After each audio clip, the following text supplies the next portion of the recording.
Documents दियो ready sir ready sir कौन बोलेगा जी सर फॉर बीइंग रेडी हो गया शुरू हो गया ठीक है।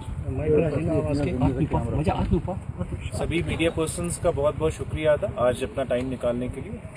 आज हमारी एक स्पेशल प्रेस कॉन्फ्रेंस हम कर रहे हैं with regard to a breakthrough in a very heinous gang rape case जो बारामूला पुलिस ने ही डिस्कवर किया है एंड उसके ऊपर इन्वेस्टिगेशन शुरू किया है।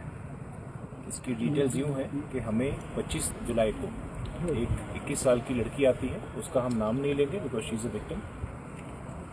वो हम पुलिस स्टेशन बारामूला को अप्रोच करती है कि 3 जुलाई के रोज़ वो और उसका एक दोस्त जलश्री द्रंगबल के एरिया में आउटिंग के लिए आए थे।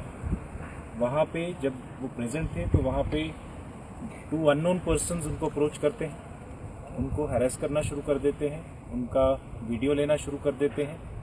उसके बाद में ये दोनों लड़के उस कपल को मारते हैं, पीटते हैं और जो लड़का है उसको वहाँ से भगा देते हैं। उसको भगाने के बाद वो उस लड़की को रिस्ट्रेन करते हैं, उसको असॉल्ट करते हैं, उसके कपड़े उतारते हैं एंड उसका एक एक करके रेप करते हैं। ये करते वक्त उन्होंने ये सारा इंसिडेंट अपने फ़ोन के ऊपर भी रिकॉर्ड किया, उसका वीडियो बनाया। ऑफेंस कमिट करने के बाद ये दोनों एक्यूज्ड वहाँ से भाग जाते हैं। कंप्लेनेंट ने हमें सिर्फ इतना बताया कि जब ये इंसिडेंट हुआ है तो एक्यूज्ड एक दूसरे को शाकिर और अशरफ नाम से एड्रेस कर रहे थे। इस कंप्लेंट को रिसीव करने के बाद पुलिस स्टेशन बारामूला में एक एफआईआर रजिस्टर किया गया। जो बारामूला में एफआईआर है उसका नंबर है 112/2026 एंड इसकी इन्वेस्टिगेशन पीएसआई मीनाक्षी जी जो हमारे राइट में बैठे हैं इनको इंटरेस्ट की गई है। इस प्रेस कॉन्फ्रेंस का जो अगला पार्ट है that I will request DSP headquarter साहब to kindly brief the media. तकरीबन ये इसमें 22 दिन के गैप के बाद लड़की बड़ी हिम्मत जुटा के हमारे पास आई और उसने एक तहरीरी शिकायत हमारे पास दर्ज की, उसमें रजिस्ट्रेशन हमें बता दिया। उसके बाद हमारी पीएसआई है मीनाक्षी केस की सेंसिटिविटी को देखते हुए एक वुमेन को ही इसमें इन्वेस्टिगेटिंग ऑफिसर में रखा गया और उसके बाद हमने हमारे लिए चैलेंज ये था कि हम पता करें कि ये थोड़ा सा लाउड है आवाज़ नहीं है। इसमें हमें ये पता करना था कि हमारे अक्यूज जो हैं जिनके खाली नाम ही थे उनकी बाकी चीज़ें पता नहीं थी, ये पता करना हमारे लिए एक चैलेंज था। उसके बाद हमने टेक्निकल और प्लस ह्यूमन इलाके में पूछताछ करनी शुरू की। फिर दौरान पूछताछ हमें पता चला कि इलाके में कुछ 2-3 लोग ऐसे हमें मिल गए जिन्होंने हमें इसमें गवाही भी दी कि इन्होंने ये एक्ट करने के बाद कुछ लोगों को वीडियोग्राफ भी दिखाया था। तो उनकी मदद से फिर हम फाइनली इनकी पहचान कर पाए और इन दोनों बंदों को हमने इनके घर से ही कल गिरफ्तार किया है। और इनके नाम जो हैं वो है Shakir Ahmad Lone son of Abdul Gani Lone, age 22 साल, पेशे से ये ड्राइवर है।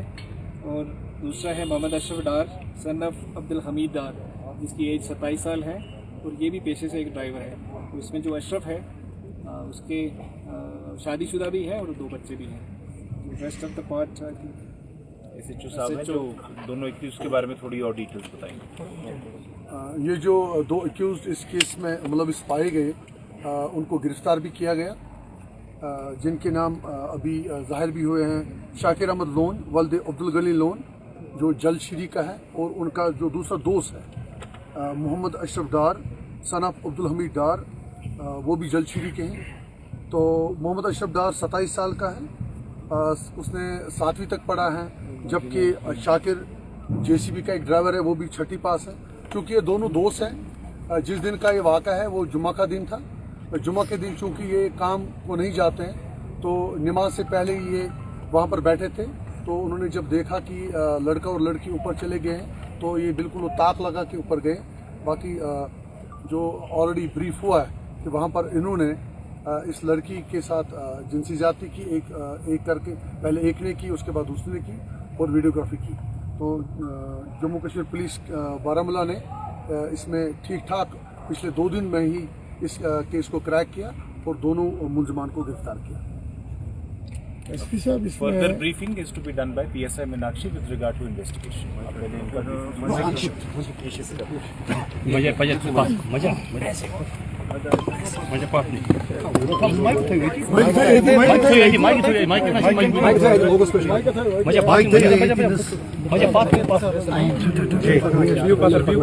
जैसे कि सर ने बताया जैसे कि सर ने बताया ये हमारे पास एफआईआर रजिस्टर हुआ है। इसमें हमने मतलब अपने ह्यूमन एंड्स यूज़ किए, सोर्सेज यूज़ किए। हमने जो इसमें 2 मेन एक्यूज थे उनको हमने आइडेंटिफाई कर लिया है। वो अभी हमारे पास पुलिस कस्टडी में है। आगे मतलब सस्टेन्ड इंटेरोगेशन के दौरान उन दोनों ने कबूल किया है कि हाँ उन दोनों ने उनका पीछा किया, फिर उन्होंने मतलब लड़के को मारा, लड़की के साथ उन्होंने गलत किया है और उन्होंने अपने फ़ोन में उनकी वीडियो भी उठाई है। हम उनको स्पॉट पे भी लेके गए थे, उनसे हमने पॉइंटिंग आउट भी कराई है। उन्होंने प्रॉपर हमें बताया है कि किस स्पॉट पे क्या किया है उन्होंने। अभी फिर इसके बाद हमने जो उनके फ़ोन है जिसमें उन्होंने गलत तरीके से उनकी वीडियो रिकॉर्ड करी थी वो भी अभी हमने रिकवर कर लिए हैं। उनको आगे भेजा जाएगा फर्दर उसमें से एविडेंस रिकवर करने के लिए।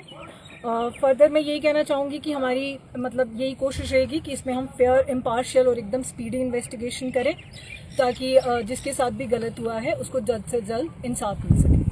Thank you. इसमें जो लड़की लेट पुलिस के पास आई है उसमें क्या रीजन लिखे गए हैं?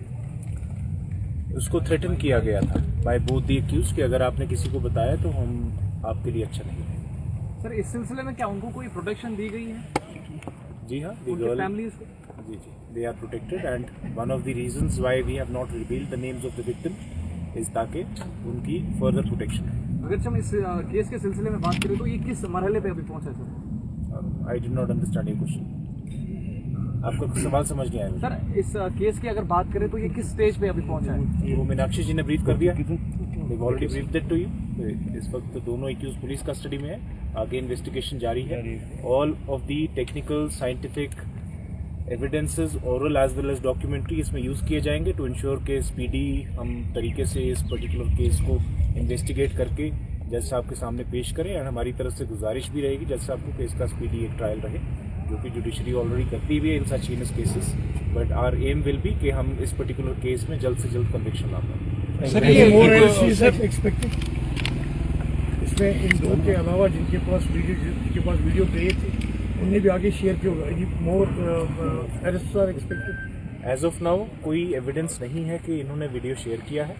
इन्होंने सिर्फ अपने पास रिकॉर्ड किया था एंड किसी न किसी पर्सन को दिखाया जरूर है, बट शेयर करने का भी एविडेंस नहीं है। एज ऑफ नाउ सिर्फ 2 के अगेंस्ट एविडेंस आया, हमें दो का इन्वॉल्वमेंट पाया गया है in this particular heinous offence. And इसके अलावा अगर या तो वीडियो शेयर करने का जो ऑफेंस है या फिर किसी और पर्सन का इसमें पाया जाना, मुलविस पाया जाना, इन्वॉल्व होना, तो उसके बाद फिर हम फर्दर कार्रवाई लीगल तरीके से करेंगे। सर ये इको पार्क में सर फैमिलीज भी आ जाती है और बच्चे भी आ जाते हैं, बहुत सारे लोग वहाँ पे विजिट कर लेते हैं। सर सिक्योरिटी के लिए आप क्या मेजर्स उठाने चाहिए? Eco park Khadniyar is a very separate location from the place जहाँ पे ये पर्टिकुलर इंसिडेंट हुआ है। इको पार्क खादनियार में इस वक्त हमारा male as well as women का डिप्लॉयमेंट रहता है। हमारे लोकल पुलिस के पर्सनल भी रहते हैं, उसके अलावा 8 BSF के हमारे जवान भी उस जगह रहते हैं ताकि हमारी law and order point of view से as well as from other point of view से भी हमारी सिक्योरिटी बरकरार है। उसके अलावा आपको पता ही है हमारे सर्चेज, कैसोज वगैरह रहते हैं। हमारे बारामूला पुलिस के इन्वॉल्वमेंट के बाद उस पर्टिकुलर पार्क के अंदर अबाउट 10 कैमरास भी लगा दिए गए हैं एंड वो 30 दिन की स्टोरेज के साथ वहाँ रहते हैं। अगर किसी को कभी कुछ इशू रहता भी है तो we can always recover objective evidence from it. ये सारे प्रावधान तकरीबन हमने 1 साल पहले पुट इन प्लेस किए हैं। जो इन्हांस्ड डिप्लॉयमेंट है BSF के 8 एडिशनल लोगों की, 8 से 10 एडिशनल लोगों की एक सेक्शन की, वो पिछले 2 महीने से हो रही है। बट उससे पहले जो लोकल पुलिस का प्रेजेंस है या CCTV कैमरास है वो 1 साल से चल रहा है। Thank you.